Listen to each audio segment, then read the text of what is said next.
La valeur à risque.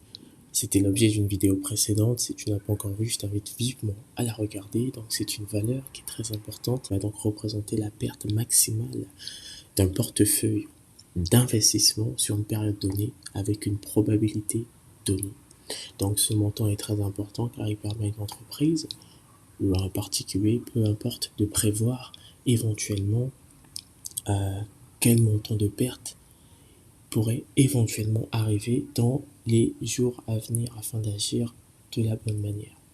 Donc le but étant de voir concrètement, dans un exemple précis, comment est-ce qu'on peut l'appliquer.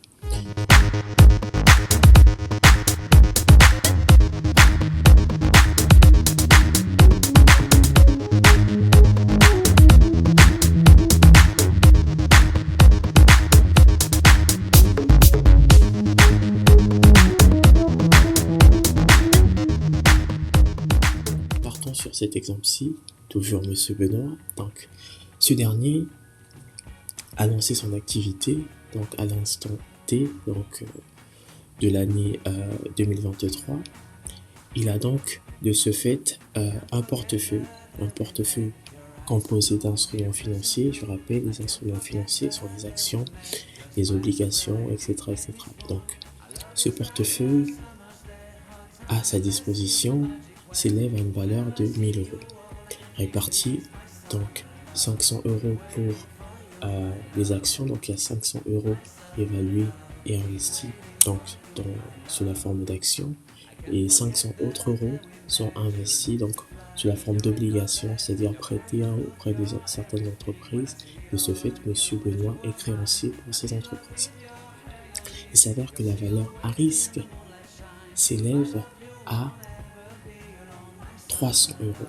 C'est-à-dire que à l'instant T, c'est-à-dire partons sur cet exemple précis, donc l'activité elle a commencé en janvier des jours, donc la valeur à risque s'élève à 300 euros à l'instant T du mois de mars. C'est-à-dire que Monsieur Benoît peut perdre éventuellement 300 euros de valeur sur les 1000 euros dont il dispose dans son portefeuille d'investissement financier.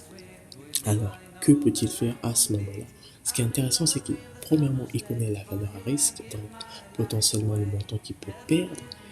Pourquoi? Parce qu'il a investi 500 euros, du moins prêté 500 euros également dans des entreprises dont l'activité peut potentiellement ne pas être constructive, que ces entreprises peuvent être simplement déficitaires.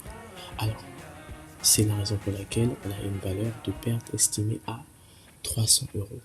Donc, Monsieur Benoît sait que voilà, sur les 1000 euros, il doit potentiellement négocier et s'assurer d'avoir suffisamment de fonds propres et prévoir minimum 1300 euros.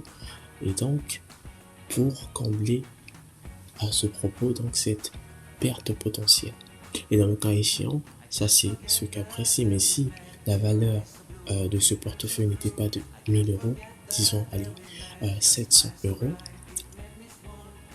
alors Monsieur Benoît serait dans l'obligation de négocier ou de vendre une partie en fait de ses capitaux financiers pour donc être sûr d'avoir des fonds propres du moins suffisants pour combler éventuellement ce déficit.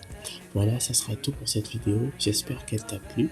Si c'est le cas, n'hésite pas à mettre un like et à t'abonner. On se retrouve la prochaine fois pour une prochaine vidéo. Jusque là, porte-toi très bien.